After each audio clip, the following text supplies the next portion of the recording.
ती आली, तिनं पाहिलं आणि तिनं अहिराणीत मैदान मारलं. मंडळी, राजकारणात कधी काय होईल याचा काही नेम नसतो. पण जेव्हा एखादी साधी आणि सुसंस्कृत महिला राजकारणातल्या एखाद्या मुलूक मैदानी तोफेला आपल्या शब्दांनी गारद करते, तेव्हा तो इतिहास ठरतो. धरणगाव नगरपालिकेच्या निवडणुकीत असंच काहीसं घडलंय. राज्याचे पाणी पुरवठा मंत्री गुलाबराव पाटील यांच्या बालेकिल्ल्यात त्यांना पराभवाचा धक्का बसलाय. आणि हा धक्का दिला एका अशा महिलेनं ज्यांच्या केवळ एका भाषणामुळे सगळ्या निवडणुकीचं वारं फिरलंय.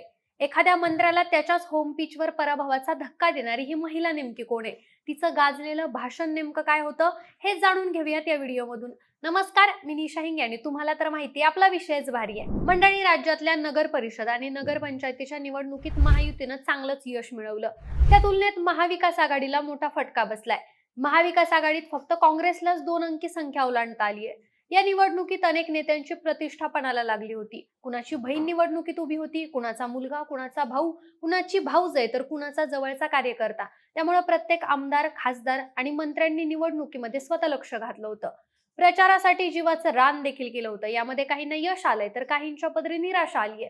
अनेक नेत्यांच्या वर्चस्वाला या निवडणुकीच्या निकालांमुळे धक्का बसलाय. या निवडणुकीत केंद्रीय मंत्री रक्षा खडसेपासून ते राज्याचे मंत्री गुलाबराव पाटील यांना देखील मोठा धक्का बसलाय. मंडळी, मंत्री गुलाबराव पाटील यांचा जळगाव हा बालेकिल्ला आहे. पण या बालेकिल्ल्यातच त्यांना टशन दिली एका सामान्य महिलेनं. महाविकास आघाडी प्रणित धरणगाव शहर विकास आघाडीच्या नगराध्यक्ष पदाच्या उमेदवार लीलाबाई चौधरी या विजयी झाल्या आहेत. लीलाबाई चौधरी यांना 2417 मतं मिळाली आहेत. या निवडणुकीत लीलाबाई यांनी महायुती आणि प्रणित महाराष्ट्र विकास आघाडीच्या नगराध्यक्ष पदाच्या वैशाली भावे यांचा पराभव केलाय. हा पराभव गुलाबराव पाटील यांच्यासाठी मोठा धक्का मानला जातोय. मात्र त्यांच्या या पराभवामागे नेमकी काय कारण आहेत हे थोडक्यात बघूयात. तर झालं असं की निवडणुकीचा प्रचार रंगात आला होता. आपल्या आक्रमक शैलीसाठी प्रसिद्ध असलेले मंत्री गुलाबराव पाटील सभेमध्ये बोलत होते. आपल्या खास शैलीत त्यांनी विरोधकांना डिवचलं. आमच्याकडे ट्रॅक्टर आहे आणि समोरच्याकडे फक्त टेलर आहे, असं विधान त्यांनी केलं. त्यांच्या या विधानाचा समाचार घेत लीलाबाईंनी त्यांना फटकारलं. लीलाबाई चौधरी साध्या मात्र एक करारी व्यक्तिमत्व. विरोधकांनी त्यांच्या शिक्षणावरून त्यांच्यावर टीका करायला सुरुवात केली होती. पण म्हणतात ना, संस्काराची शिदोरी शिक्षणाच्या पदवीपेक्षा मोठी असते. या संस्कारांची शिदोरी घेऊन लीलाबाई व्यासपीठावर उभ्या राहिल्या आणि त्यांनी थेट अहिराणी भाषेत संवाद साधायला सुरुवात केली. मायबोलीतल्या त्या शब्दांनी मतदारांच्या हृदयाला थेट हात घातला. त्या म्हणाल्या, मी सुशिक्षित नसले तरी सुसंस्कारी आहे. त्यांच्या या एका वाक्यानं विरोधकांनी केलेल्या सगळ्या टीकांची हवाच काढून घेतली. ज्या सभ्यतेनं आणि आक्रमकतेनं त्यांनी पाटलांच्या ट्रॅक्टर या विधानाचा समाचार घेतला, ते बघून धरणगावची जनता भारावून गेली. सोशल मीडियावर हे भाषण एखाद्या वणव्यासारखं पसरलं आणि बघता बघता ही निवडणूक गुलाबराव विरुद्ध लीलाबाई अशी झाली.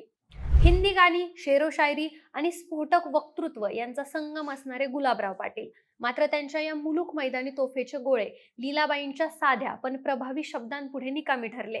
ज्या चुरशीच्या लढाईत मंत्र्यांची प्रतिष्ठा पणाला लागली होती, तिथं लीलाबाई चौधरी यांनी विजयाचा गुलाल उधळला. धरणगावच्या नगरपालिकेत आता लीलाबाईंच्या शब्दाचा दबदबा असणारे असं म्हटलं जातंय. एका मंत्र्याला त्याच्याच बालेकिल्ल्यात धूळ चारणाऱ्या लीलाबाई चौधरी आता खऱ्या अर्थानं जायंट किलर ठरल्यात. जळगाव जिल्ह्यातल्या या निकालामुळे जिल्ह्याच्या राजकारणाला नवीन दिशा मिळाली आहे. एकीकडे जिल्ह्यातल्या अनेक ठिकाणी शिंदे गटाच्या आमदारांनी आपले गड सुरक्षित ठेवलेत, तर दुसरीकडे पालकमंत्र्यांनाच आपल्या मतदारसंघात पराभव पत्करावा लागलाय. हे जळगावच्या राजकारणात नवीन संकेत देणारं ठरतंय. स्थानिक नेतृत्व, भाषेचा प्रभाव आणि आक्रमक प्रचार याचा मतदारांवरती किती परिणाम होतो हे धरणगावच्या निकालातून स्पष्ट झालंय. धरणगावच्या निकालानंतर भाजपच्या भूमिकेवर देखील चर्चा सुरू झाली आहे. निवडणुकीत भाजपनं उघड भूमिका घेतली नसली तरी अप्रत्यक्षपणे लीलाबाई चौधरी यांना मदत केली असल्याची चर्चा राजकीय वर्तुळामध्ये. काही जाणकारांच्या मते भविष्यात शहर विकासाच्या दृष्टीने लीलाबाई चौधरी या भाजपमध्ये देखील प्रवेश करू शकतात. आता मंडळी, गुलाबराव पाटील यांच्या या पराभवाची एवढी चर्चा का होतीये? कारण गुलाबराव पाटील यांची राजकीय कारकीर्द देखील तेवढीच मोठी आहे. 2009 पासून जळगाव ग्रामीणचे आमदार राहिलेले गुलाबराव पाटील यांना मंत्रिमंडळात देखील संधी देण्यात आली आहे. गुलाबराव पाटील यांनी जळगाव जिल्ह्यातील धरणगाव तालुक्यात असलेल्या पाळधी ग्रामपंचायत पासून आपल्या राजकारणाची सुरुवात केली. 1999 मध्ये पहिल्यांदा शिवसेनेकडून एरंडोल विधानसभा मतदारसंघात त्यांनी उमेदवारी आणि विजय देखील मिळवला.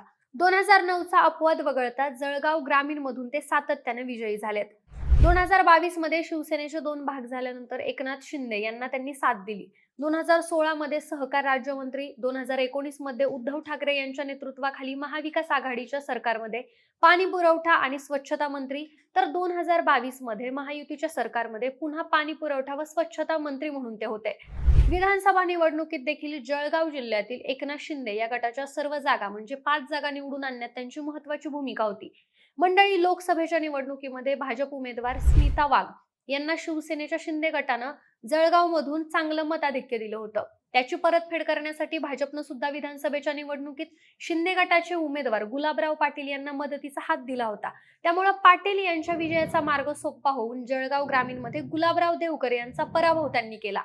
मात्र हा मागचा अनुभव लक्षात घेत धरणगाव नगर परिषदेच्या निवडणुकीत देखील भाजपशी युती करून शिंदे गट बिनधास्त होता. मात्र भाजपला गृहीत धरणं शिंदे गटाच्या अंगलट आलंय का, असा प्रश्न सध्या निर्माण होतोय. मंडळी, तुम्हाला याबद्दल नेमकं काय वाटतं हे कमेंट बॉक्समध्ये नक्की सांगा आणि सोबतच आपले विशेष भारी या चॅनलला सबस्क्राईब करायला विसरू नका. धन्यवाद.